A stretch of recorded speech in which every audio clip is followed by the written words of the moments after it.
Welcome, everyone. Welcome to the Ed Wood Summit podcast. This is actually number 15 in the series. So when I began, I'm Greg Dziawer. When I began this earlier this year in January, I wondered if it was a format that I was going to enjoy or stick with.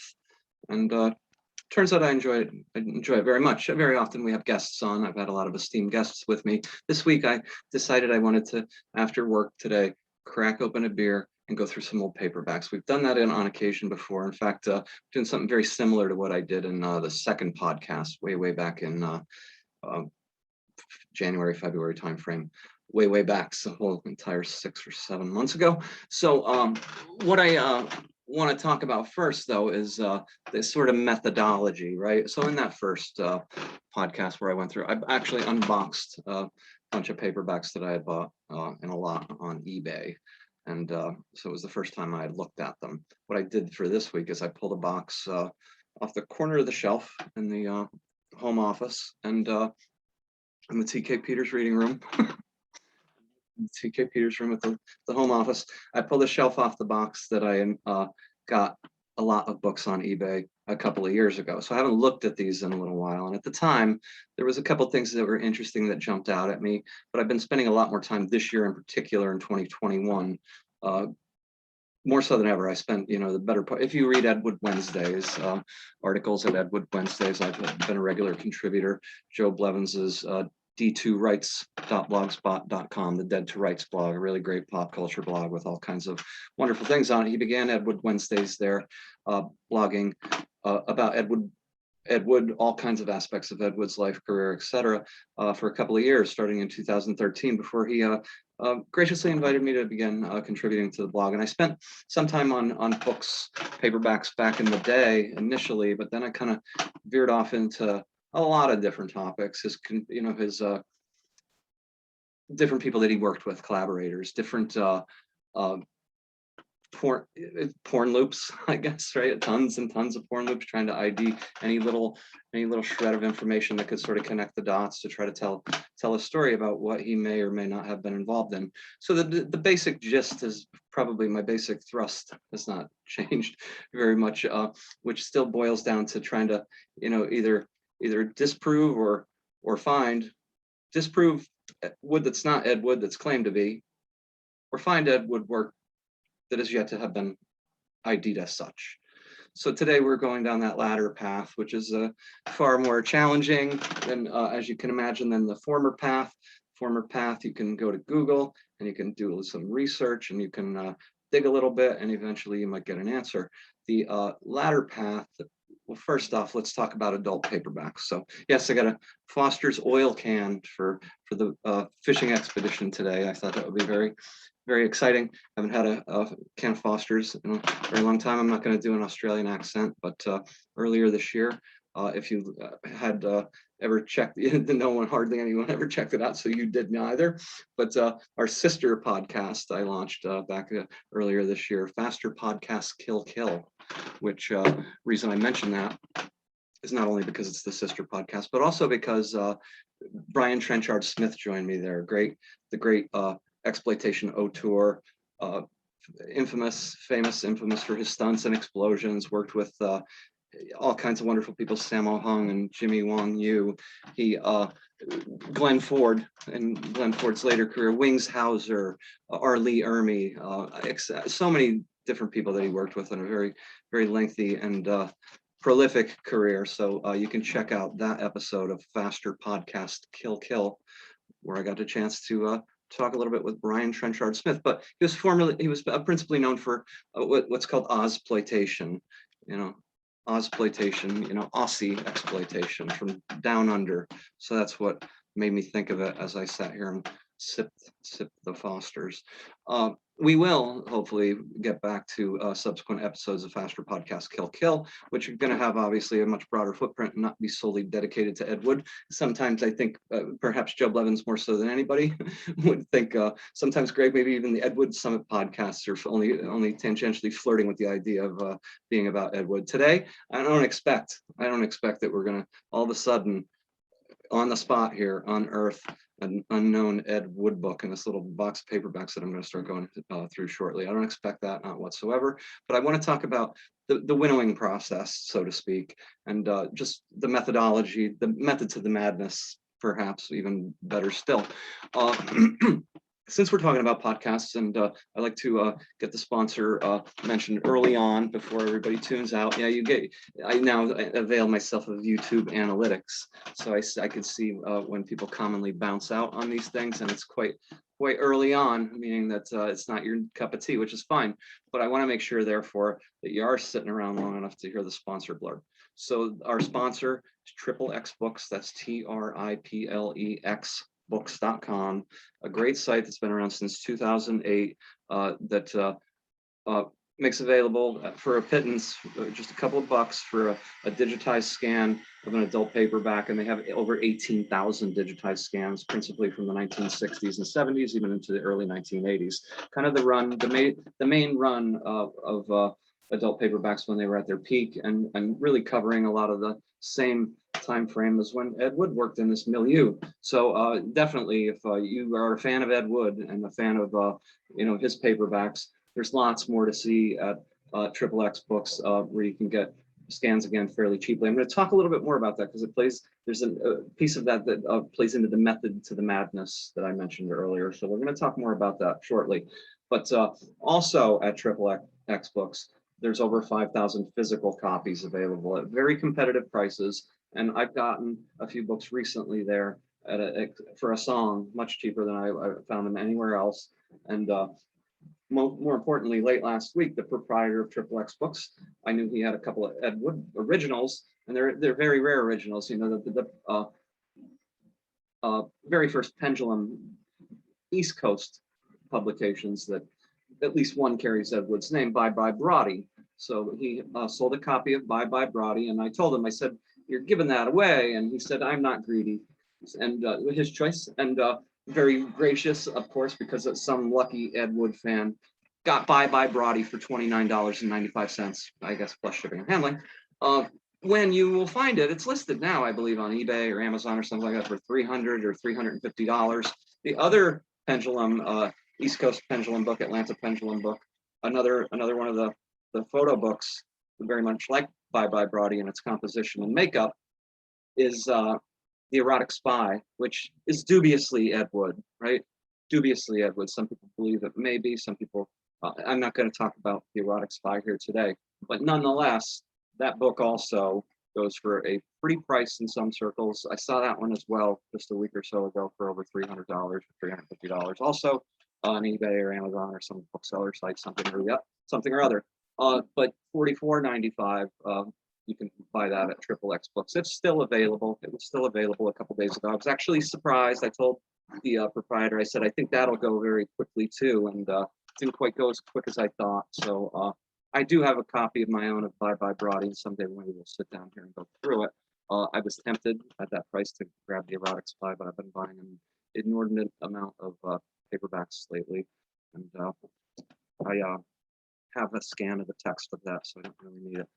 So go to XXX Books, your one-stop shop for adult paperbacks, whether you want digitized copies, you want to look for originals, get lost in the site. There's so much material there, it will absolutely boggle your mind. I'm sure they have a very loyal fan base, having started way back in 2008, one of the, certainly one of the longest running sites of its kind on the internet. And I consider myself, part of that loyal fan base, happy too, and happy to have them as our sponsor. So I'll link to XXX Books in the description. And if you do order from them, please shoot them a note and let them know that the Ed Wood Summit podcast sent you. That would be helpful for our relationship.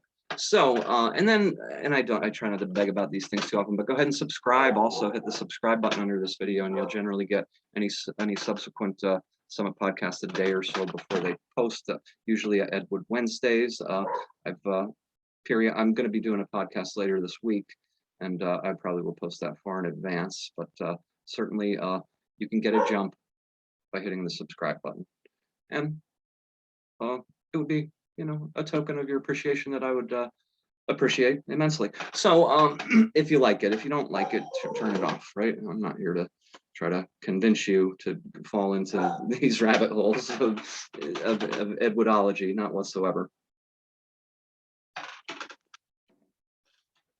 Method to the madness. So the method to the madness, the methodology, so to speak, is you're talking about tens of thousands of adult paperbacks. So you're talking about an ocean of adult paperbacks. So what you've got to do, obviously, is you've got to make an attempt to try to figure out how do you drain the ocean. That obviously is unthinkable from an engineering standpoint. It seems like it would be unthinkable.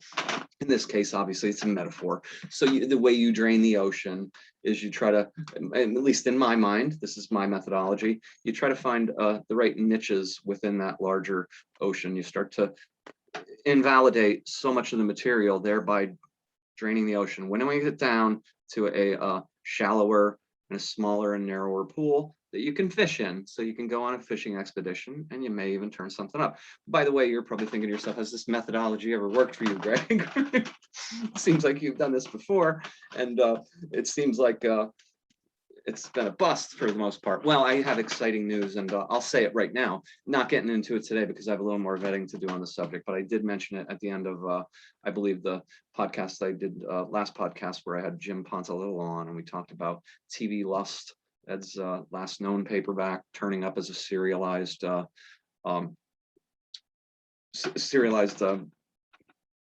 novel, right, across 10 issues, or 10 or 11 issues of Female Mimics, 1985-86 run of Female Mimics, a long-standing magazine which was around for, a very long time, over a quarter century, off and on, under various editorial ships, I guess, with different emphases, but by and large the same core theme of the magazine. And we talked more about that, and you can definitely check that podcast out. But I mentioned at the end of that podcast that I believe I mentioned it at the end of the podcast, or perhaps it was at the end of the wrapper at Edwood Wednesdays. When I post the podcasts at Edwood Wednesdays, I generally put a little copy around it. And I think I mentioned there, as a matter of fact, I think I mentioned that could there actually be could a book recently have been ID'd that was definitively written by Ed Wood, a paperback, unbeknownst thus far to, I think, anybody? I don't know. I've never heard of a word about it. Obviously, I'm saying yes. So I'm going to share what that book is with you. I'm not trying to withhold it for any inordinate length of time, but I am going to withhold it for at least another couple of weeks or so until I, again, do a little bit more vetting. Not that I'm uncertain about the book itself, but I want to take a deeper look within that corner of the stream where I was fishing, because a couple other things are looking pretty interesting and pretty potentially productive right now. So so there has to be, so that's a little bit about the methodology. So the additional piece of that, I talked about scans. So where can scans come into play? You don't have to collect all these really super expensive paperbacks. Plus the scans, you can get them relatively cheaply, and then you can perform simple keyword searches on them across words that you may think you would recognize in an Ed Wood book. And there's certainly some words I think of, and Jim Ponzolillo actually talked about it last week about performing textual analysis, and he'll be back. There's lots more exciting news on that front. But you can perform some pretty quick scans, and you can determine fairly quickly whether you're even reasonably in the ballpark, or whether you just dismiss it. Again, you got to winnow things down, maximize time spent on genuine potential subjects, right, that are really suspect and potentially could be works by Ed Wood. That, by the way, there are a couple other people who actually know about this, because I was very excited and I shared it immediately with a few of my friends. But by and large, the general public doesn't know. But they all essentially very quickly were like, "Wow, you're not kidding, Greg." Can I say it for sure? I don't have a resume that states it. Certainly, he's not credited on it. Can't say it for sure. But the manner in which I found it is not dissimilar to the manner in which I'm going to tell you right now how you can winnow these things down. Get scans that are within a suspect area. What do I mean by that? Find publishers that you know published works by Ed, and find other books around the same time frames when Ed's works were published, and then look for pseudonyms, or look for anonymous, look for either or, look for not necessarily obvious pseudonym. This is not going to be easy, folks. It's not like more Dick Trent and Shirley Lane books are just going to fly off the shelves as soon as you get into the right corner of the library. That's not going to happen. That's just not going to happen. But look for pseudonyms generally, and and be discerning, right? You need to, over time, of course, and I have, done the work, do the discipline, and start to learn a little bit more about other paperback writers, so you know who they are, what their common pseudonyms were. So again, you can dismiss work. So today we're going to do not going through scans and punching in keywords, obviously, but we're going to go through a box of paperbacks that I got, like I said, a couple of years ago. We're going to take a look at, there are books in this particular box by 3 distinct publishers, and all of which published work we know for sure that was written by Ed Wood. So therefore, I'm in that zone, right time frame, right place, right time, and let's take a look and see what we've got. So first up, I'm going all the way back to what is probably the beginning, or at least what people think is the beginning. Ed's first work being, first published work that we know of being Blacklace Drag. And it's Blacklace Drag, all one word, Blacklace, and subsequent reprints, it's 2 words, Blacklace. The actual publisher is Raven Books, the initial publication in 1963. And Raven was a very, very obscure little publisher out of North Hollywood. And as far as I can tell, I can ID about 8 total Raven books, find covers or information. And it looks to me like they were numbered in the RB 700s. So the RB 700 through RB about 720. So there may have been this very, very tiny short run of Raven books. There could have been more that have utterly and completely gone missing, but it's a very obscure imprint. And Ed's Blacklace Drag shows up there and then subsequently gets reprinted by numerous other publishers actually before the end of the 60s, and subsequent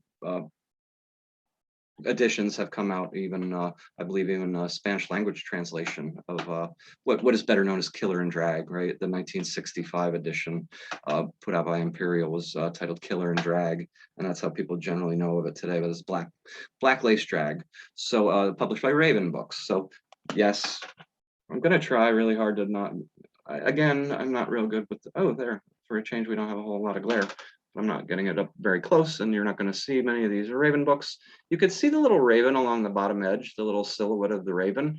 That only appears, I don't see that on the other books that I've seen covers of. So, and this one does not also have a little key logo on it near the price. In fact, it doesn't even have, oh, it does have a price in the bottom corner, but usually the price is in the top corner and has a key logo under it, or it even says the word key, which I opined to a friend of mine. I was like, we were looking at another line. So what the key is, I think, is Parliament News, a huge distributor. So Raven initially was probably self-distributing or self-publishing, very quickly got picked up by Parliament News. So they generally had this picture of a key, right, underneath the price in the upper corner. Or in some cases, like I said, I've literally seen it say the word key. And I thought, could that have been some dumbass graphic designer who gets the order to do the paperback cover and it says key, and he literally, spells out the word key, not realizing you're supposed to put the key logo there. I think that's probably not the case, but in any case, this does not have a distributor logo on the front. So, try me sometime. Insatiable in her demands for untamed sex, she flogged her lovers with lust and made every man her sin slave. Sounds very, very typical. It's The Flesh is Willing, by the way, is the title. The Flesh is Willing, by the cover does not tell us who the author is. The Flesh is Willing by Ron Saunders. And this is Raven book number 700. So this, wow, I didn't realize 700. So I think this is probably the very first book in the Raven book series. I don't actually know off the top of my head what the index number is for Blacklace Drag. So if anybody wants to drop that in the, I must have come across it somewhere, but I don't know off the top of my head. Make life easy for me, drop it in the comment box if you know. I suspect it's somewhere between 700 and 720 would be my guess. Let's see if anybody knows it and pops it in there, and I was right.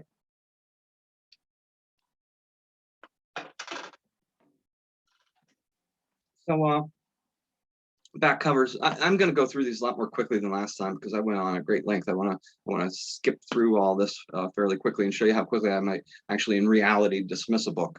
So the back cover, so hot. Sex was her lifeline from coast to coast. She set out to destroy the man who stole her virginity, but to find him, she took a ride on the sensual merry-go-round. She wanted the brass ring, but found only brutal despair in her quest for lustful vengeance. And then there looks like a blurb of actual dialogue from the book, so a lot of copy on the back. Again, this is 1963 by Raven Books. which here is listed. I mentioned in North Hollywood, so this is actually, sorry, apologies. This is 1962.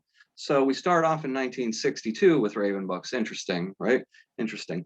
And we start off at an address 3429 Bellevue Avenue in LA. Bellevue Avenue in LA. So it looks like we're at a physical address, not a PO box, which is kind of interesting. And again, I haven't done this yet. Someday I really need to bite the bullet and do this, but collate all these different addresses that are inside on the Verso across all these different paperback publishers. I think it might be telling. Ultimately, it might be very telling. As a matter of fact, we do know that, of course, you know, Pendulum, whether it's a Pendulum magazine or a Calga magazine or Gallery Press magazine or SECS Press or Edgesex, etc., they all have the same West Pico Boulevard address for the most part. Same West Pico Boulevard address inside on their title pages. So it stands to reason that lots of other imprints were all funneling up through the same publisher, and that certainly did happen. We know that for sure. So this is got a dedication in it to Bright Eyes from both of us. So to Bright Eyes from both of us. I can only speculate. Is that to my initial speculation is, would that be maybe like the dad wrote it, so that from both of us, meaning mom and dad, to Bright Eyes, meaning, you know, the daughter or something like that. But would you devote? This is what's wrong with me, right? So would you dedicate your book, The Flesh is Willing, to your daughter? I don't think that would be very apropos. So I really can't speculate beyond that. I'll read just the first line of chapter 1. At the time, it was the most wonderful thing that had happened to her. The first paragraph. She recalled the last time they had been together. He had met her again late at night and taken her to his hotel room. She loved him very much, and she wasn't the least bit apprehensive this time. Then we go on and on. So what's my immediate gut on that? I don't know. I'm not really going to have one, but happy to have the first book in the Raven book series. Ron Saunders' name does not ring a bell. I would presume is in fact perhaps a pseudonym. I'd have to dig a little bit, but again, I looked through these a couple years back and read some of them all the way through, looked through others a little, you know, quite persistently. So I don't have any recollection that this was one that I needed to stop dead in my tracks on. So we're gonna put it in the dismiss pile. It doesn't mean, again, that it's dismissed forever, by the way, and doesn't mean that I dismiss it in my heart just because it's perhaps most likely not an Ed Wood book. So then we've got another Raven book. So now we've got the key, if you can see the key in the upper corner below the price, and Sex MD. It's got an actual photo image rather than a drawn image. I think that's less common, and it's got a full back cover rather than any copy on the back. She's got a attractive woman looking rather alluring, so that, you know, jumps off the shelves, right?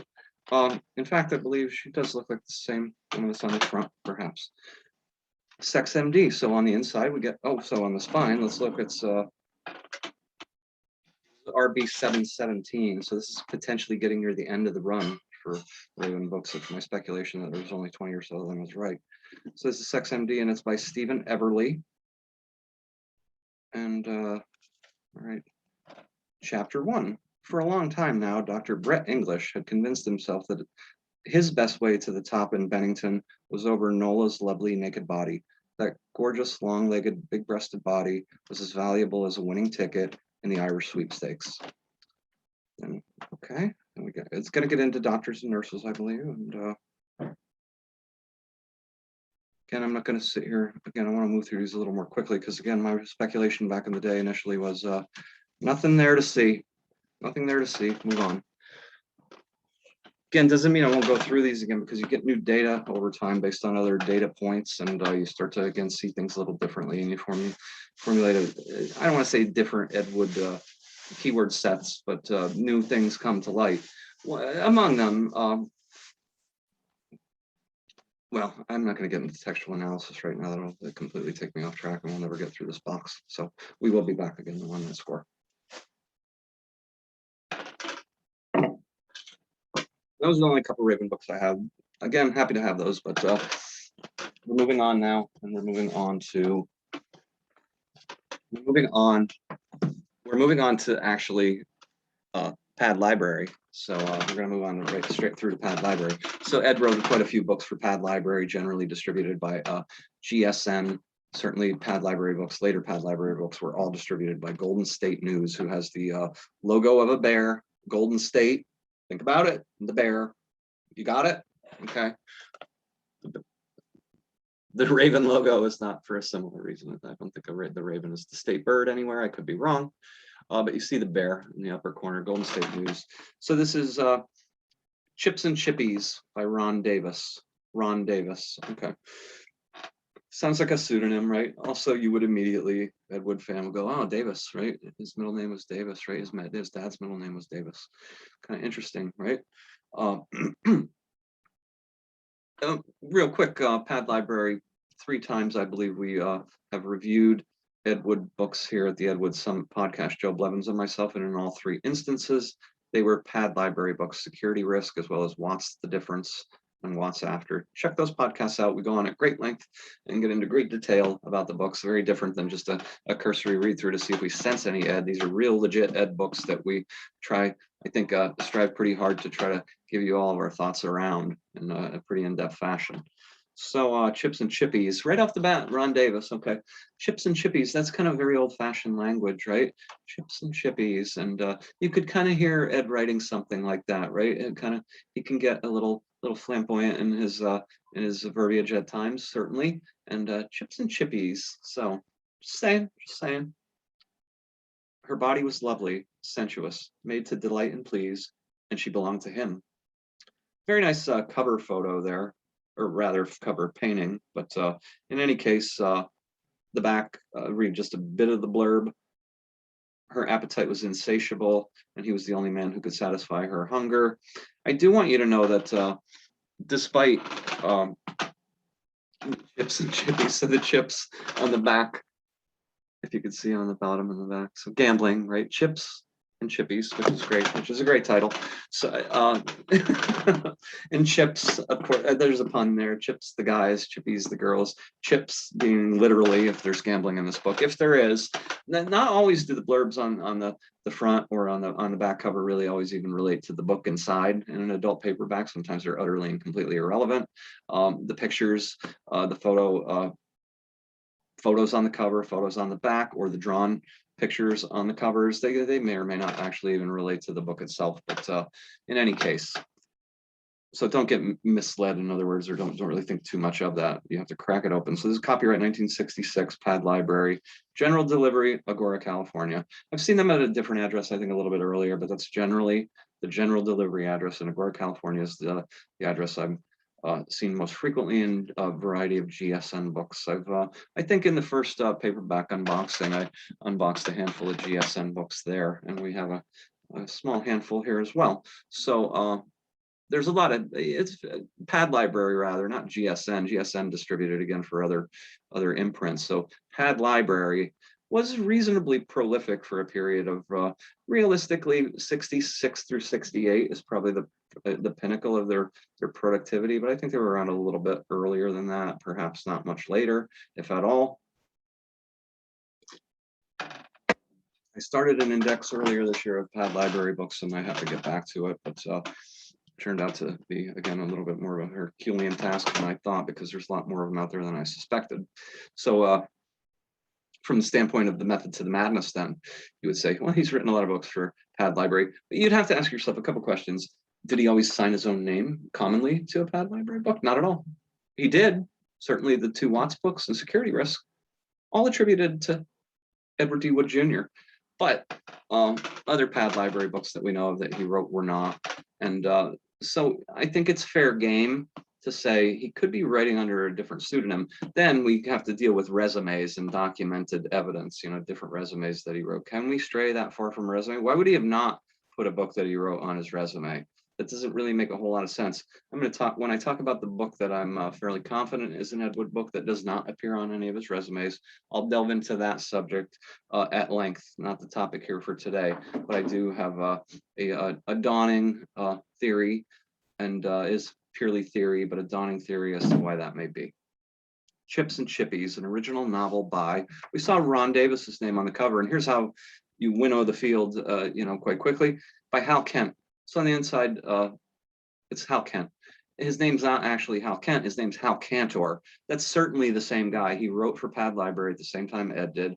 He wrote for Pendulum, as a matter of fact. He wrote some of the adult versions of series, one in particular, and there's an article at Ed Wood Wednesdays, one of the earliest articles I wrote at Ed Wood Wednesdays, I believe, about the adult version of Dracula, which some people have attributed to Ed Wood, and I wrote an article sort of debunking that and even displaying the copyright record, which is pretty good documentary proof that it was actually written by a gentleman named Hal Cantor, a fairly prolific paperback writer, and he was very much within the orbit of West Coast publishers where Ed worked.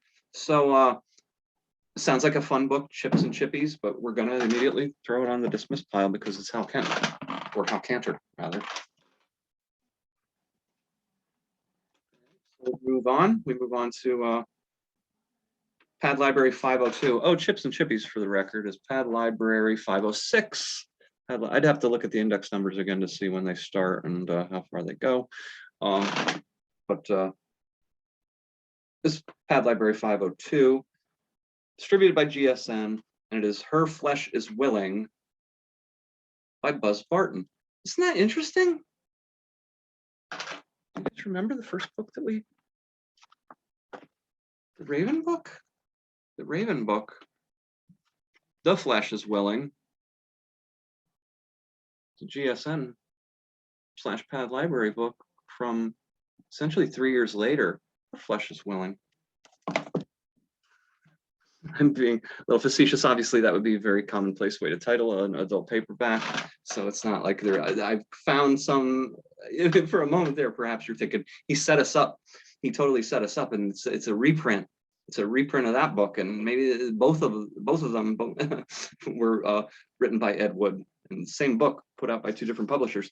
It is in fact credited inside and out to Buzz Barton, B-U-Z, Buzz Barton. And again, I remember a couple years back looking into that, and I remember making some tangential connection to Buzz Barton being somewhere in the pop culture. That's off the top of my head. I don't remember specifically, but not a known paperback writer that I could find beyond Her Flesh is Willing. This is all. This one's a little earlier, 1965, by Pad Library. So perhaps the 500s is where they start. So these couple, Chips and Chippies and Her Flesh is Willing, are quite early on in the Pad Library run. I would surmise at a glance here.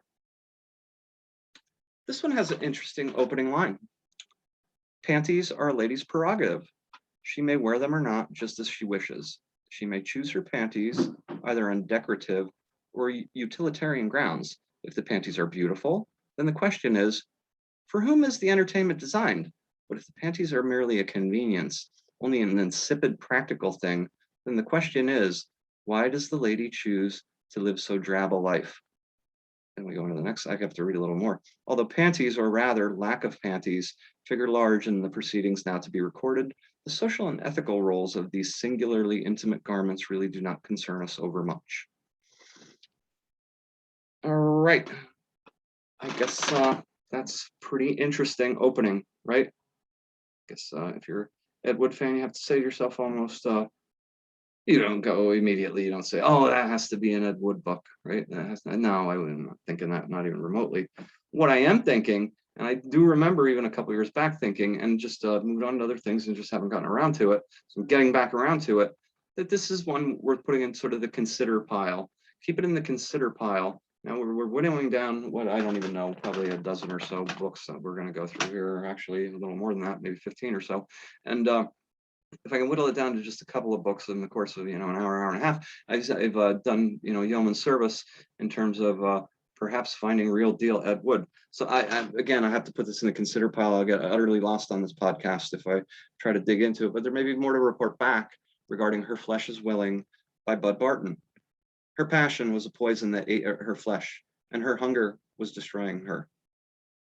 All right. Oh, there's ads in the back. There's ads for pages and pages of ads for a P.O. box in LA called Hollywood Showcase. I would think, looks like they're actually publishing paperbacks by, or they're distributing rather mail order paperbacks by a handful of different publishers. probably many of them all affiliated, or many of them all maybe rolled up under GSN, for instance. And oh, and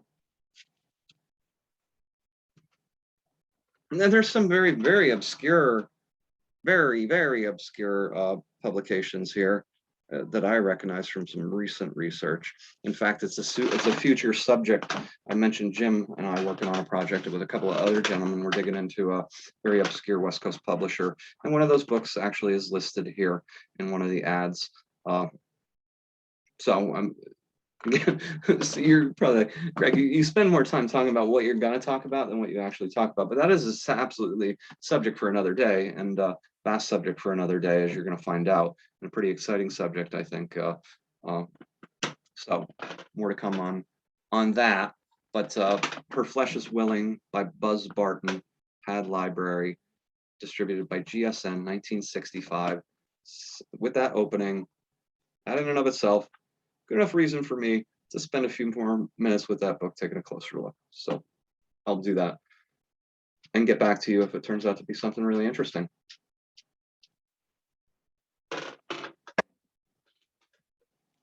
Well, you guys gonna move more quickly though, right?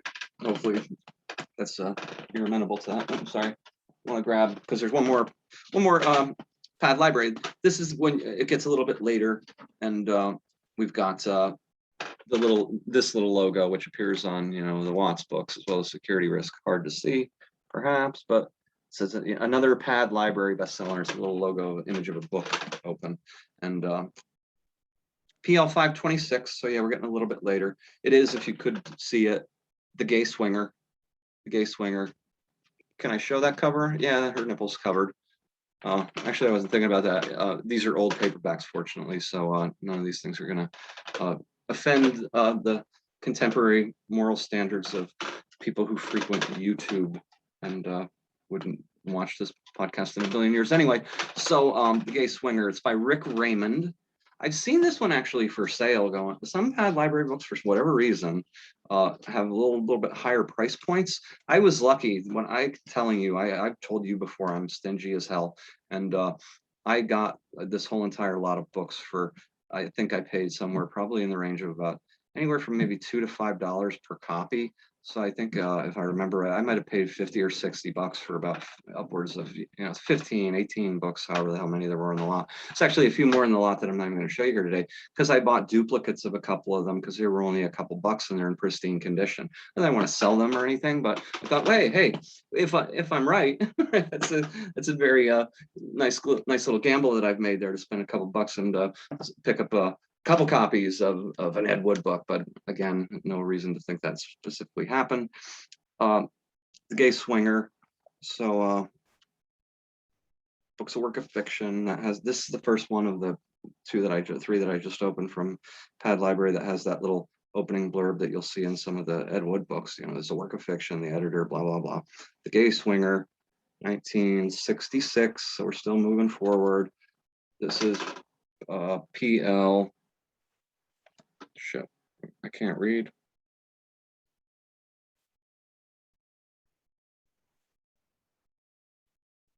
$8.26. Sorry, a little scuffed. $8.26. So considerably further down. This shows you how if the numbers are all sequential, and we were in the early 700s with those other books in 1965. 120 books later, over the course of the next year and a half, something like that. So yeah, they became very prolific very, very quickly. If again the numbers are sequential, still work to do on indexing the whole entire Pad Library output. Chapter 1, the musty smell of the bookstore was delicious as Marty led me into it. It was something I'd never thought I would value, just as I never thought I'd see Marty again. And if anyone had told me a few days ago that I'd want to go with Marty, want to be with Marty, I'd have told him he was nuts. So, okay. Oh, there's an image. I just scrolled past the image. Oh, there's an ad plot smack dab and 20 pages in, 24 pages in, an ad, and it is from a company called CalMail. CalMail. Okay, so CalMail, and this is at a PO box in LA. So CalMail, in fact, It looks like the same PO box as the Hollywood Showcase earlier. So I wonder if Hollywood Showcase became Cal Mail. I'll have to follow up on that. I actually got an email. Joe Blevins and I got an email from somebody who had read some of the stuff we had written about Noah Bloom and Bernie Bloom, the early days of Pendulum and stuff like that on the Ed Wood Wednesdays portion of the Dead to Rights blog. And I subsequently had a couple quick exchanges with her, and she sent me some magazine ads from the late 60s for Cal Mail ads, and gave me a little explanation of what she had seen vis-a-vis some of the addresses operating around Cal Mail, made a couple suppositions about that. Again, not the topic here today. It's cool to see a Cal Mail ad.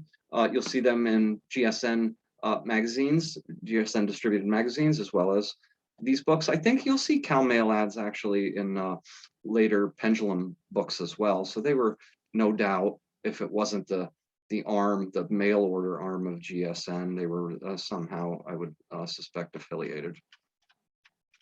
So in any case, what are we thinking? Again, not going to get into reading paragraph after paragraph here because it'll take us too far afield. My recollection on this one was that I had a slight reason to think that it was worth a deeper consideration. The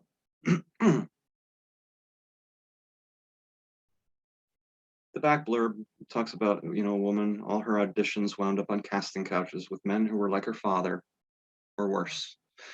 So that's sounds the gay swinger.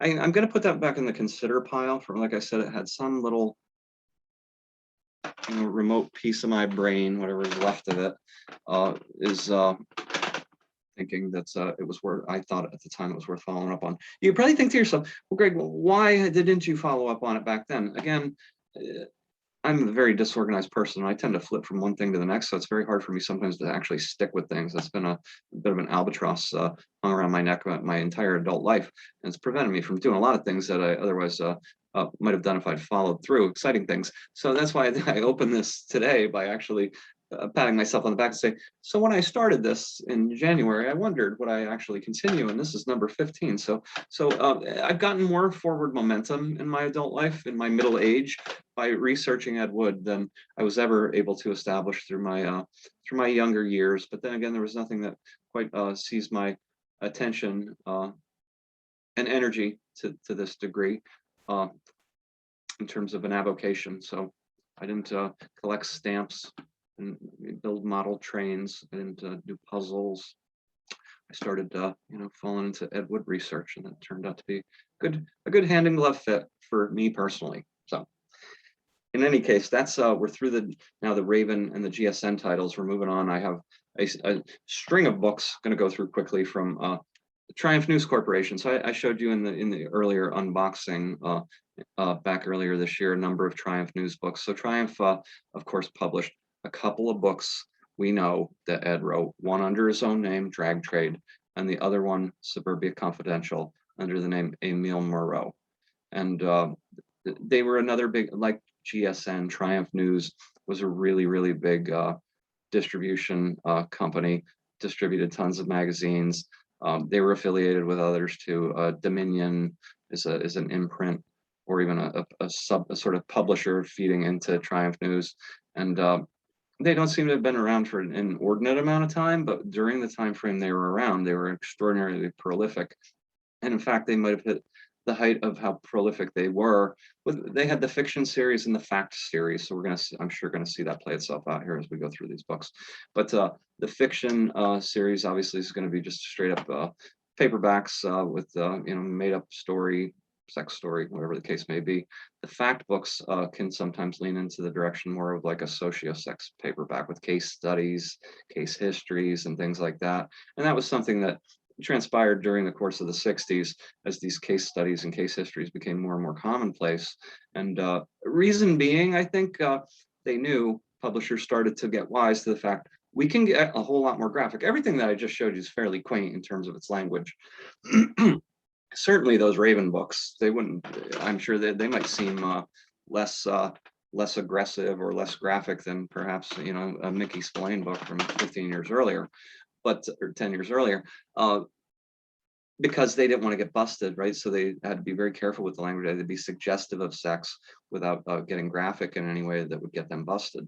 But the case histories, I think, afforded publishers the opportunity. The light bulb went off and they said, hey, if we're writing about this as if it's a medical and a scientific sort of approach, look at what Kinsey did, right? Look at all these other guys who have written all these medical scientific tomes going all the way back. So you can read you can buy the Kama. Could you buy the Kama Sutra back in the 1960s at a bookstore? You probably could, right? T.H. Van de Velde's The Ideal Husband from the 1930s, right? Talks about, the sexual relationship between husband and wife. And so it was, obvious way to gravitate and take it one step further. So we're talking Triumph News books, fact books being mostly around 68 circa 67 through 69. Let's say that's the prolific sort of period for them. The socio-sex paperbacks with actual photographic images was literally right around the corner, which takes us definitely into full-blown Ed Wood territory, where he wrote the text for a number of those books that we know about. And that, of course, was not only Pendulum doing it and Calga, Pendulum/Calga. That was Academy Press / Centurion Press. I can't even think off the top of my head. So many other publishers who published socio-sex paperbacks with hardcore photographic images in them. And it turned out to be a very short-lived endeavor, because then the culture shifted drastically. The wind started to blow in the direction of hardcore pornography actually becoming mainstreamed. And once that happened, there was no reason anymore to Trojan horse hardcore photographs into a medical book, what at least portrayed itself to be a sort of scientific work about human sexuality. So anyway, that's a little background history as to where these Triumph books situate themselves on the larger timeline. So let's take a look.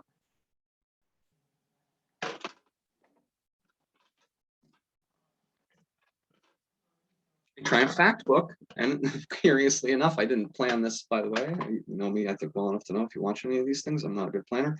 The Sex Doctors, a Triumph fact book. So the Sex Doctors, an exploding expose of the sex specialist who views his profession as a lusty field sprawled with voluptuous nymphs desiring the gratification of their passions. So, and so it's by Richard Christie. I've seen that name before on other paperbacks. I think that's actually a real guy, or at least it's more than likely, in my estimation, not Ed Wood. No reason to ever think it would be, but this is cool. On the back, incredible but true. Read these enlightening case histories. A sex-mad female medic and her anxious victims, men and women. It made no difference. The lesbian nurse who was killed in the seduction of sensuous young virgins.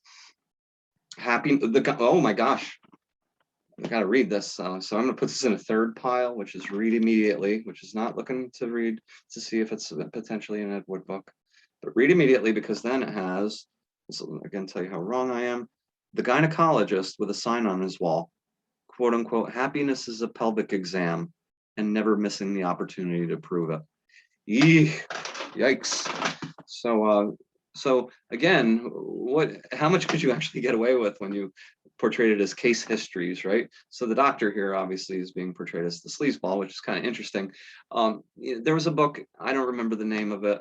I believe, oh God, something cop, but I think the gentleman's name was Sanford a Day. It was a book from the 1950s, and he slogged it out in court over that book for a while because he made the mistake of actually putting the cops in the sex scenes, and literally a picture of a cop in a dalliance right on the cover. And bad idea, right? Doctors, on the other hand, aren't going to bust you for your sex books. The cops will, though. Don't portray them in that manner. The Sex Doctors. So Triumph Fact Book, 1967. They're at a P.O. Box 2507 in Van Nuys. This tells me the first printing, which I like when it specifies with a time frame that to this extent, November 1967. Preface: the medical profession has blah, blah, blah, blah, blah.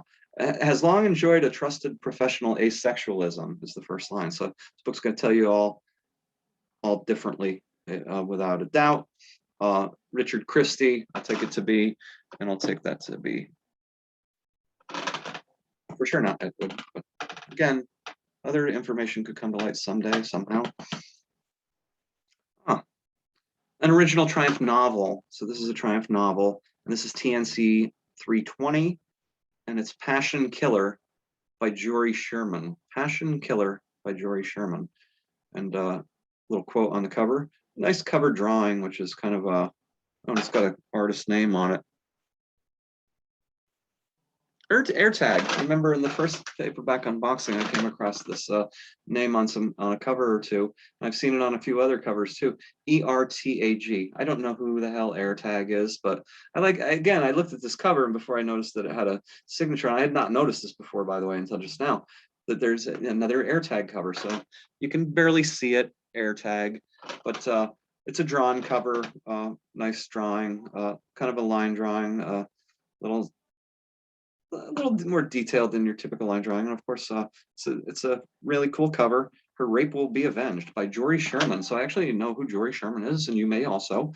But why did a quiet youth become one of the most feared and violent killers California had ever known?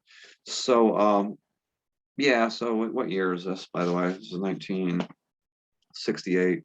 And same out of the same Triumph News P.O. box being distributed, June of 1968. So what about 7 months later than the last book we looked at, The Sex Doctors? But again, this is a Triumph fiction book, part of the fiction series. So this is a killer, right? Not uncommon for, these books would oftentimes get very pulpy. And I very well suspect that this could be quite pulpy.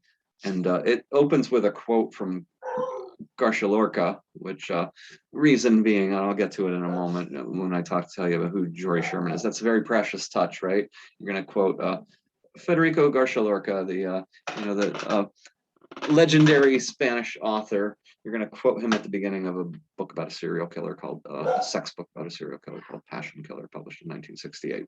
Anyhow, this has a whole list of other books by Jory Sherman, which is cool because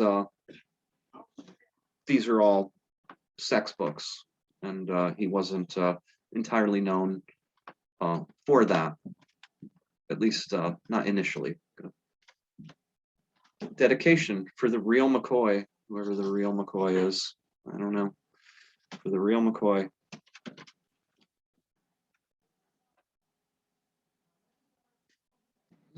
I'm glancing at it. Chapter 1, Paco held her melons in his hands, gently kneading the nipples into hard kernels between his fingers. Anne arched her supple body, her tummy rising to touch his. Okay. Again, I know this is Jory Sherman, so I'm not going to get into it. There's an ad in the back, just real quick.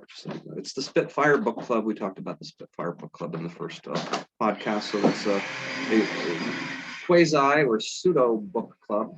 Sorry, that sounds like somebody's cooking upstairs, or what could that be?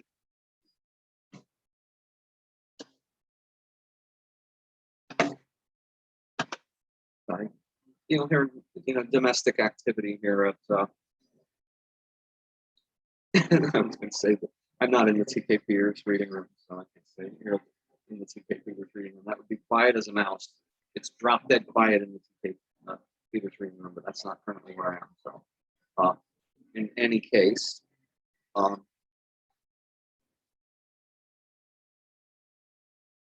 there we go. I wrote it out. That was good. All right. So, what is that? A mixer? Is that maybe a mixer? Something like that. So, there's more Richard Christie books here. The Indeterminate Gender. There is Drag Trade by Ed Wood, advertised here at the Spitfire Book Club. Not a real book club.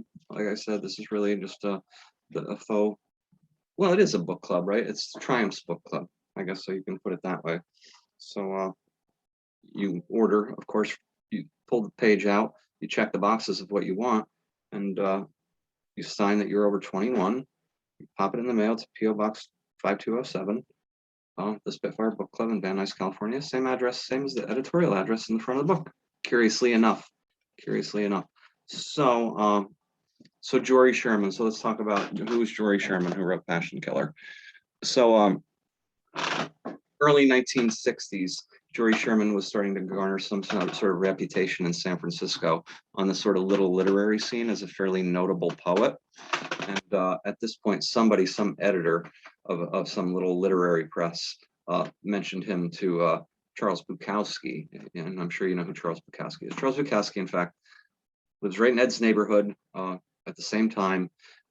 And I've often wondered if the two of them have crossed paths. In fact, I think I've opined about that previously, so I'm not going to get into that right now. But anyway, Jory goes, heads south to LA, thinking that there's a better literary scene there, and Bukowski's going to, be promotional to a degree. They've come to a degree drinking buddies. Obviously, there's about a generation between the two of them. But Sherman, no doubt, is thinking this guy can hook me in to some potential opportunities. When he arrives, though, in LA, he ends up as an editor for dirty magazines, I believe, for a company called American Art Agency, run by a guy named David Kempner. Don't take my word for it right off the top. Again, that's off the top of my head. But in any case, he's obviously got to make a living, so he's making his living doing that, writing for adult paperbacks and magazines, while he's trying to become a sort of legit poet. And he and Bukowski ultimately, they do have a relationship and are friends at first. And Bukowski is trying to promote him and speaks well of him to others. And then he starts to get kind of tired of Jory Sherman, starts to not run him down. That wasn't, Bukowski could have cared less at that point, but essentially just like, I'm kind of tired of Jory Sherman, moved on. But in some of the later books that collect some of Charles Bukowski's letters, you'll find letters to and about Jory Sherman. I believe Screams from the Balcony might be one that jumps off the top of my head, a book of his letters, where there's some Jory Sherman related letters. So, and Jory Sherman ultimately wrote at least one or two books about Bukowski. I was a huge Bukowski fan back in the day. In fact, it was this really one of my great literary moment, right back in 1991 or so it's not long before Charles Bukowski dies. I was submitting a lot of poems to little literary magazines and short stories as well, and getting a few things published here and there, but certainly never making a dime off of it. I didn't really care at that point. I was just a kid out of college and I was having fun with it. But I get a poem published one day in a little tiny literary magazine, and it's published on the facing page of a new original Charles Bukowski poem. Bukowski still continues supporting the little literary presses that sort of made his name for him and made his fame, and he continued to submit new work to them right up until his death, which was pretty astonishing because he could have gotten paid for it, a lot more for it, if he sold the poems and then packaged them into, if Black Sparrow packaged them into compendiums of his poetry. Instead, he kind of gave it away, and then Black Sparrow did subsequently put him into, compendiums of his work. He certainly made a good living off of it in later years doing it. In fact, he's quite ironic about it, and wonders how did all this happen when he's in San Pedro. He's going to the track at night, and he can look out over the city, and he's in a very different place and a very different circumstance in his life. But he fundamentally lived the same way. He did, when he was younger, go to the track every night. Just now he had more money to spend and lose, and he would drive in a nicer car, and he could drink a more expensive brand of beer. So Bukowski didn't change fundamentally as a person really at all. He still spent his evenings, most evenings as I understand it, playing classical music, drinking beer, and pounding the keys on his typewriter and pounding out reams and reams and reams of mostly poetry, but he wrote some really good novels, and he wrote a lot of really fun short stories, really way out there. I like his short stories, perhaps not more so. The poems are brilliant, but I love a lot of his short stories. So you're certainly familiar with Charles Bukowski. I recommend go back if you haven't read Charles Bukowski in a while, because I did a little revisit just a little bit ago and hadn't read any Bukowski in quite some time. And I was like, wow, I forgot how much fun it is to read Bukowski stuff. How the lack of pretense, while at the same time managing to write in a milieu, I say, that accepted him as a along the lines of somebody who wrote great literature, as opposed to writing pulpish type of oddities, which certainly are his short stories. And the poems are a whole unique circumstance unto themselves. He's a very unique poet, oftentimes imitated, never equaled, certainly in that realm. A whole entire cottage industry, in fact, grew up around when Bukowski started to get more popular in the mainstream. All these little literary magazines and chapbooks and little presses all started to, everybody wanted to publish a poetry magazine. Everybody wanted to, you know, who's the next Bukowski going to be? And a lot of people imitated Bukowski. Again, he was inimitable in my mind. And so there's never been another Charles Bukowski. But all of that proliferation of all those little literary magazines led to my grand moment of literary fame, my name on a facing page on a new poem next to Charles Bukowski. Curiously enough, I just thought of this. I think I've told this story before, by the way, so forgive me. I'm getting old and forgetful. But Passion Killer by Jory Sherman's about a serial killer, right? The little poem that I wrote, I don't remember the lines, but it was only a handful of lines. It might have been as little as 6 lines, if not less. But it was about a serial killer, oddly enough. I didn't typically write about that sort of thing. That's the kind of thing, though. I used to write stuff that I really liked and I thought was really well done, and never get any of it published. Then I read something silly or goofy or some little one-off type of thing. So sometimes, you know, well, anyway, you can submit 6 poems or 8 poems to a little literary magazine. They say submit a maximum of X number of poems, and you got all these poems you've written, and you're like, well, here's a couple of my really good ones. Here's a couple that I kind of like, and I wonder what they'll think about them. Here's a couple that I think are kind of silly, and eventually I realized it was the ones I think were silly, thought were silly, were the ones that editors seem to want to publish every now and then. Every now and then, don't get me wrong. Again, publish few and far times in between, but it was a fun time. But so that's Jory Sherman. He wrote for Pendulum also around the same. That's 68, I believe I said. 69. I have a scan that I got at X Books, a scan of a Pendulum book attributed to Jory Sherman, a socio-sex paperback, actually attributed to Jory Sherman from 1969. So.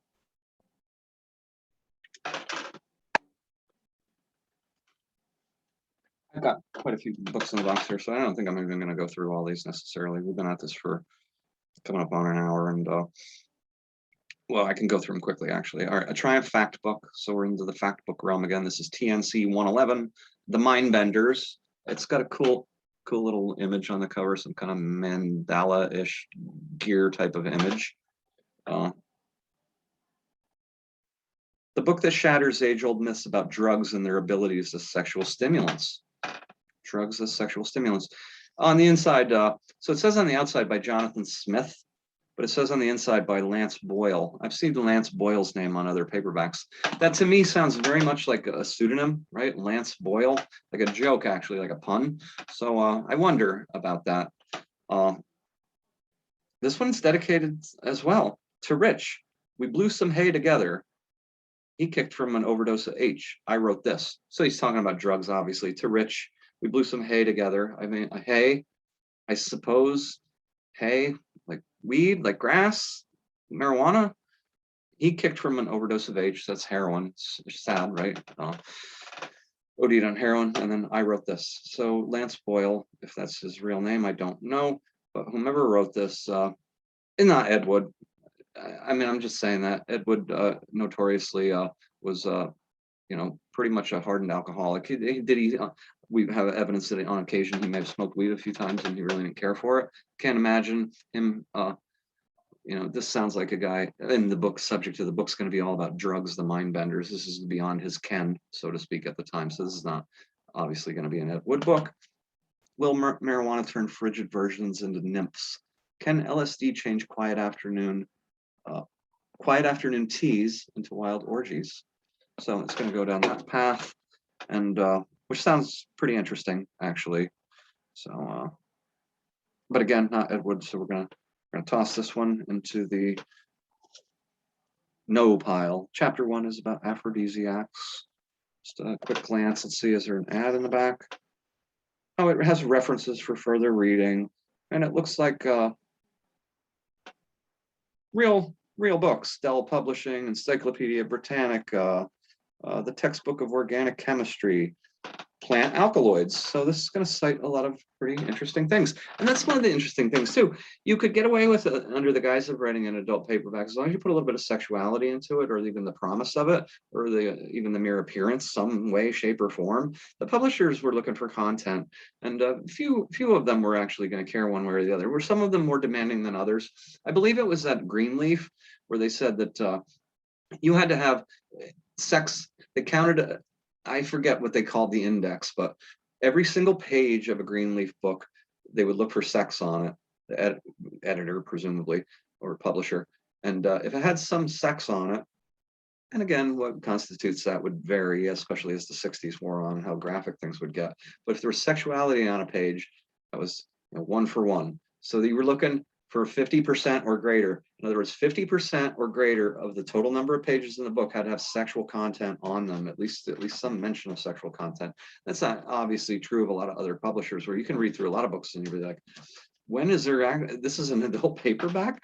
When is there actually, there's less sex in this than in, I was going to say, you know, like a R.L. Stine Fear Street book aimed at teenagers, and perhaps that maybe isn't a half bad analogy, because again, they were very quaint of that era. Things have changed enormously since then. We live in a much more tolerant society, and books like this, to a degree, that's a complicated statement, obviously, because they could get into things in these books once they did become more graphic, and you're talking by early 70s in the wake of the sociosex paperbacks having hardcore imagery in them, in the wake of hardcore films starting to play in big cities across the country, in the wake of adult magazines getting more graphic and being available on the wire rack at the drugstore. All of that, in the wake of all that, the adult publishing world goes on a tear, really, especially in the latter half of the 70s and through perhaps the first half of the 80s. I'm not expert by any means on that particular period of time, but they get into really incredibly graphic subject matter with things you can imagine. Not even going to say it here, but it gets far beyond the quaintness of what was happening in the books, certainly in the 1960s. And to a degree, to get back to my original point, before I shot off on that tangent, stuff that would potentially be considered offensive today. Some of that stuff you might read in adult paperbacks from the 80s might be extraordinarily offensive by today's standards. So in any case, it's The Mindbenders by Lance Boyle. So, and again, you pick up little clues, right? So it says Jonathan Smith on the cover, Lance Boyle on the verso. So I start to think, maybe if I see Jonathan Smith somewhere in a related time and place, maybe that's Lance Boyle. Or who the heck is Lance Boyle? Is Lance Boyle actually his real name, Jonathan Smith? TNC 304, the book was a who's who of Vice, for it mirrored the lust-torn lives of Georgie's Broads. Georgie's Broads. Georgie's actually a name that Ed Wood uses in his fiction on numerous occasions. Can't think of any exact matches off the top of my head, but there was one I was just talking to somebody about recently. In fact, it might have been one of the books that we reviewed, Security Risk, or one of the Watts pair. There's a character named Georgie. I could be thinking of something else, but Georgie turned up in something else that I was reading recently, and somebody else pointed it out to me. One of my friends pointed out to me, there's another Georgie. So that's highly interesting, right? Fairly distinctive name. Puppets of Passion. So I'm reading the back now. Polly was a leader of women, but she led them down the vicious trail where they sacrificed their young lives and perverted carnal rights to the gods of dope and dollars. Sorry, the mixer's going again. So in any case, gives you a little bit. Dope and dollars, Georgie's Broads. Yeah, it's gonna be pulpy. Feels like it's not dead in terms of it sounds more contemporary. Dope and dollars, you know. Doesn't mean he didn't write it. It's credited on the inside to J.C. Ryer, R-Y-E-R. I think I've seen that name before on other books. Same editorial address for Tryin. This one's a little earlier than the others we looked at. This one, first printing is August of 1967. So,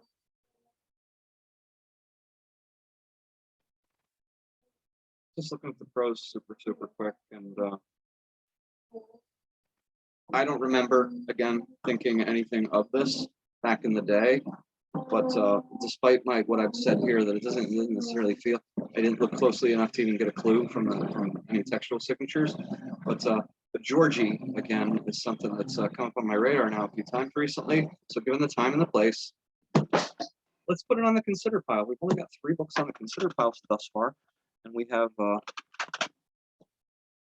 6 books on the do not consider pile. So 1 out of 3 right now. We're about 1 out of 3. Again, really only one of these, I believe it was Her Flesh is Willing, is the only one that really stuck in my head prominently back in the day as being potentially an Ed Wood book. So these other ones I could probably again get through relatively quickly. But you see, in some ways, what you need to do then is the winnowing process is it's like being on a game show, right? You go through multiple preliminary rounds before you get to the final round, and then there's just 2 of you head to head. So then it becomes, when you're at that point head to head, it becomes, in this case, it's either Eddie or not.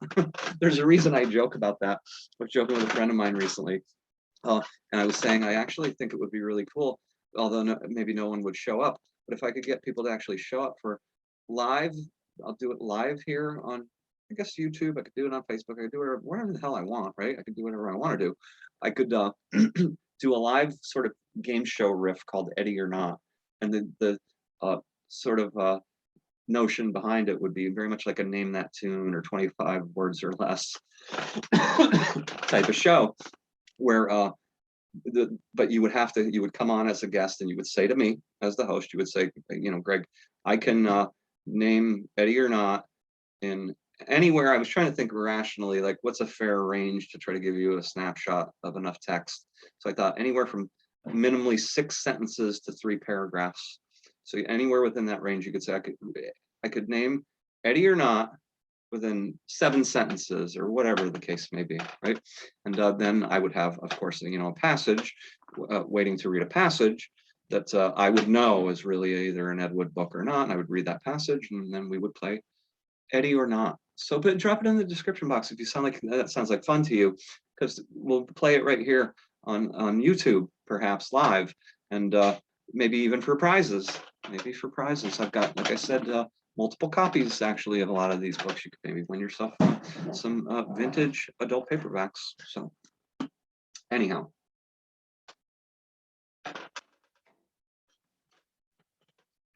We are getting there, folks. A Tryin Fact book by Matt and Kathleen Gallant. Sodomy. When is sex a crime?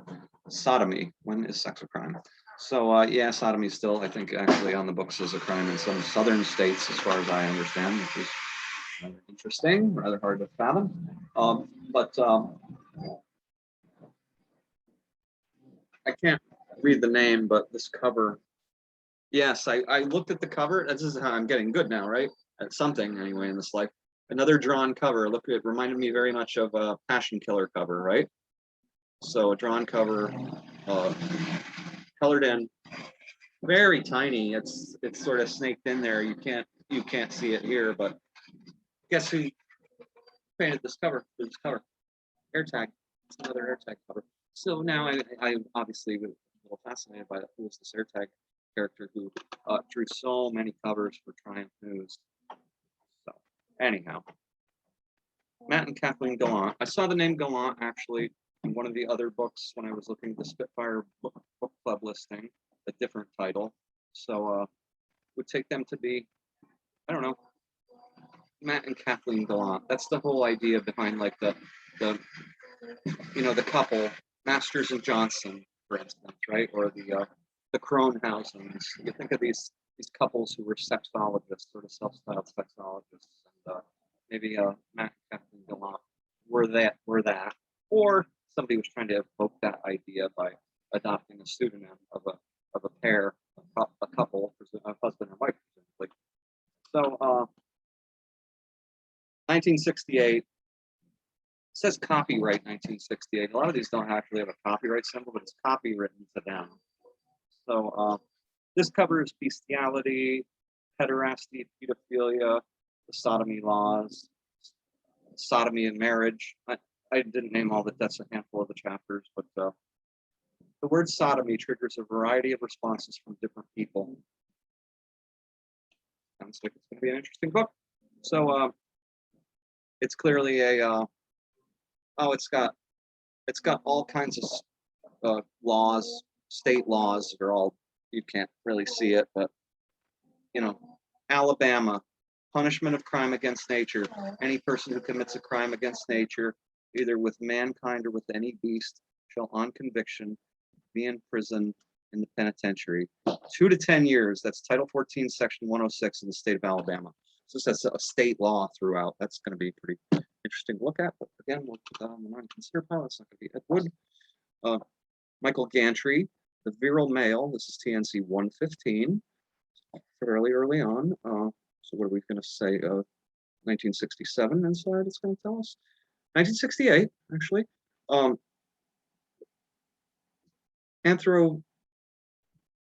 sorry, it's a little hard for me to see this. I get a little shadow.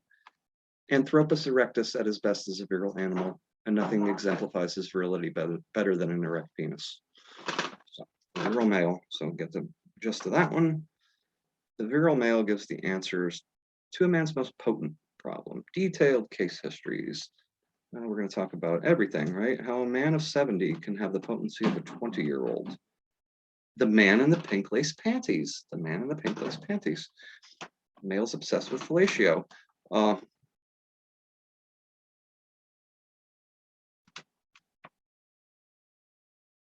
That panty thing is kind of interesting. The man in the pink lace panties, no doubt, or no less, rather.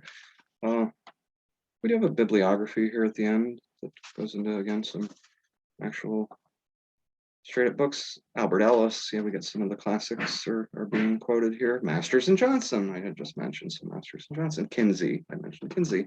Kraft Ebbing. So sounds like a pretty serious medical book for the most part. And it's got that obviously very tantalizing chapter, The Man in the Pink Lace Panties. So it's accredited to Michael Gantry. The name not ringing a bell. I assume again to be probably a pseudonym, but do I think on the basis of that alone, I will at least check that chapter out and tell. And again, I can't not.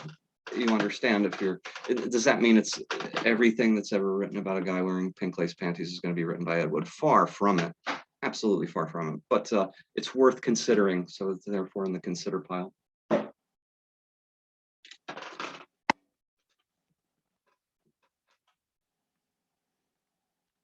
310, Triumph 310. Cool graphic cover, very cool. Hollywood swingers. In Hollywood, anything goes. And this degenerate group went all the way. So it's a Triumph fiction book. Topless bars, the Sunset Strip, Hollywood Boulevard. Graphic films, hip parties, strange thrill seekers, wild kicks, lesbian love.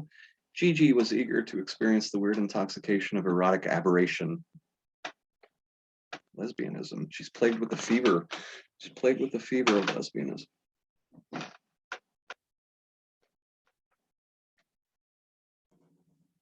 I'm not going to, again, look at this closely right now, but I'm just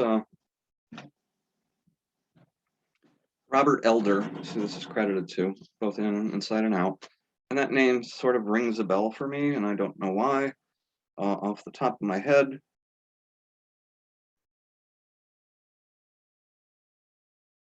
All right, I'll stop because this is obviously going to start sucking me into it. But interesting enough, based on what I noted, just enough to interest me to the extent that now the consider pile is getting nearly as big as the non-consider pile. So this is interesting. I was ready to more flatly dismiss most of this stuff as being potentially Ed Wood a couple of years back.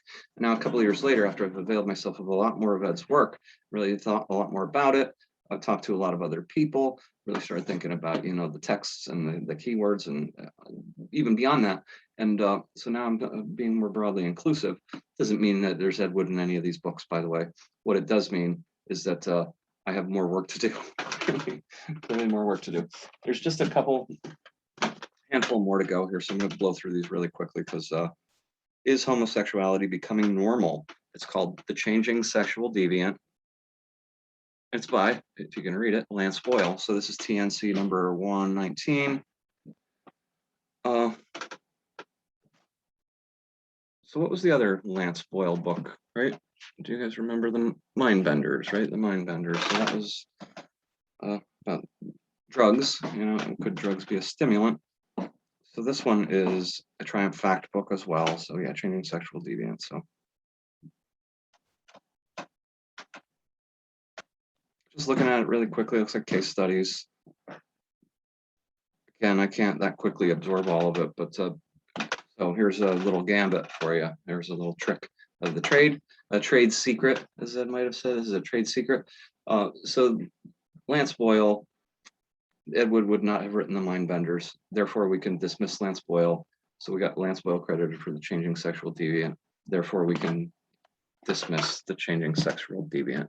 It's not 100% fast rule, by the way, because different people use the same pseudonym. But as an operator, let's put it that, as an operator in this endeavor of trying to drain the ocean and go on a fishing expedition where you have a chance in hell of actually fucking catching something, you need to make some discerning choices along the way. So that's one of them that I'm just made. Dismiss anything by Lance Boyle. The Naked Spy, this is a really good cover drawing on it by a very obviously super talented artist. It's unsigned. It's a Tryin fiction book. It's by Del Lang. Del Lang, I'm pretty sure, is a real guy that I've seen credited for other books. It's called The Naked Spy, 1967. And so again, these are all Triumph News books. The jangling rattle of the alarm woke David Mills at 7, etc., etc. I'm going to say no, because again, something strikes me as a no. And especially the name Del Lang is sort of sitting in my head from somewhere. And even just a quick glance at some of this text, it sounds like pretty orthodox text. Decently written orthodox text. Sometimes I read adult paperbacks that are decently written and they're way the hell more boring than anything Ed ever wrote. So I'm not saying that Ed couldn't write reasonably well. He wrote very vividly at times. He could write things that would very vividly stick right in your head, but he was certainly unorthodox in a lot of ways. When we get deeper into, and not me, we being, some of my friends who have gone down these roads, and I mentioned, of course, Jim Pontilillo knows a hell of a lot more about this than I do. When we get more deeply into text analysis, you'll understand, why you can take a fairly quick glance at something by Ed Wood and perhaps get at least a sense of the potential that he may or may not have written it. Again, not a hard and fast rule, because he could ape different styles. He could plug himself into whatever the opportunity was. So if it was a pulpy type of approach, he could take that. If he needed to write something that was highly graphically sexual and luxuriate in that, he could do that. If he needed to write something that was, socio-sex and write something that sounded clinical or scientific, he could do that as well. To varying degrees of perhaps artfulness, but you could churn the material out across all those fronts without a problem. The great thing about the Naked Spy here is that I guess I can't actually, this one will get this one kicked off. It's the same picture on the front cover, but of the girl anyway, but put against the yellow background. And it says in green lettering, sex, sabotage, and sin in today's industrial merry-go-round of wild intrigue. That sounds, that's the little blurb right there. Again, never works out. This is, lighting guy, as we've established previously. So perhaps, shoot me a note if you want to see me publish. I'm happy to scan these covers. You can find all these covers, I'm sure, online as well, but I'm happy to make decent scans of them and post them. Should you be so inclined. I like adult paperback covers very much so. Especially, perhaps I'll start a little collection of AirTag covers. Right? And as a matter of fact, as I say that, I've got another book sitting in front of me, and I look down at it, and the drawing on the cover, now I'm getting a feel for it. It leaps out at me, and I wasn't saying that as a lead-in to this next book, but it leaps out at me as another AirTag book. So this is a Triumph novel. So this is not a fiction. This is not a fact book. This one's going to be narrative-driven, not a socio-sex book. A sex-hungry scoundrel runs wild in a southern swamp. And he is, quote unquote, the rat. The Rat by Lance Boyle. So it's Lance Boyle. I don't see the cover artist having signed this. At least I can't quite tell. The graphic might actually be over it. It almost looks like lettering there. But in any case, 5 will get you 10. That's an AirTag cover right there, based on my analysis here today of AirTag style. The Rat by Lance Boyle. So it is a Triumph book, and it is Triumph. Well, let's look at that. TNC 322, 1968. First printing July 68. Rick, Doris called out shrilly. What on earth are you doing down there for so long? His voice immediately floated up from the galley of the shop. Mixing our breakfast, Dodo. I'll be right up. All right, so oh, I like this when you get on the back. This is actually more commonplace in books from the early 60s. It becomes less commonplace as time wears on in my estimate. Yeah, that's getting a lot of glare because it's a white background there for the lettering. But it gives us a quick rundown of the characters. The Rat had a small army of women groveling at his feet. I won't read it all. Doris, the over-the-hill socialite. Victoria, the body of a woman and the mind of a child. Mrs. Tarkington, the genteel southern woman who showed Rick her wild side. Tulip, the stunning black maid who put up with Rick's degradation and loved every minute of it. It's kind of interesting. Joe Blevins and I talked when we talked about the pair of Watts books. You know, there are scenes, of course, that take us back to you know, plantation sharecroppers, and it happens a lot, actually. Is that even I can't even remember off the top. Is that in one of the Watts books, or was that no, it can't be when we were talking about security risk. But I've read a lot of other Ed Wood books over the course of the last 6 months, and that comes up quite frequently, where he sets things down south for some reason. He really liked that setting. We talked a little bit about that. And he likes you know, to have the characters talk in this sort of southern ease that doesn't sound like any kind of language anybody ever really spoke. So I think that's kind of interesting that that's going on there. Again, I have to go with my operator, right? I say Lance Boyle. No, why wouldn't whoever Lance Boyle is write a book that you know, had some bit of it set in the South? There's no reason why not. So we're going to stick with that and say Lance Boyle stays on the unconsider pile. And then just one more in the box, and it is Richard Christie again. So we saw a Richard Christie book earlier. This is a Triumph Fact book. It's called Money Lovers. Author of the bestseller The Sex Doctors, Richard Christie. It says it right on the cover. That's the one we looked at earlier, the very first Triumph book that we noted. Shades of a Roman Orgy, bound to be a big bestseller. A stinging and funny swipe at jet set sex. So money lovers, jet set, the jet set, rich people. There's a whole bunch of stuff going on here, Captain. Oh man, it gets into some pretty interesting stuff that doesn't look even remotely or feel even remotely like an Ed Wood book. Richard Christie, that's a real guy. Also the guy who wrote The Sex Doctors. So, all right.